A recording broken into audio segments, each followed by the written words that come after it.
La volonté de la franc-maçonnerie, nul ne l'ignore plus, c'est de détruire le catholicisme en France. Elle n'aura ni cesse ni répit qu'elle ne l'ait jeté bas. Tous ses ressorts sont uniquement tendus vers ce but. Déjà la Révolution s'était donnée pour mission de réaliser ce dessein.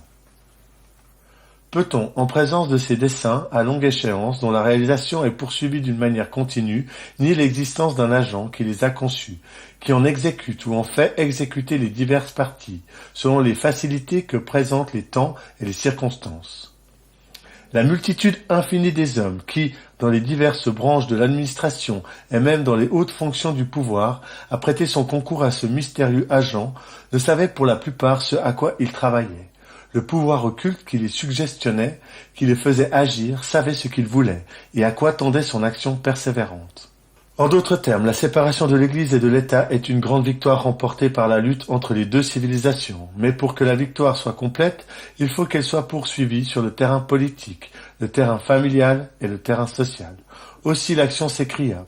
Le vote du Parlement français marque une date historique de l'humanité. La fille aînée de l'Église devient la mère glorieuse de la libre humanité.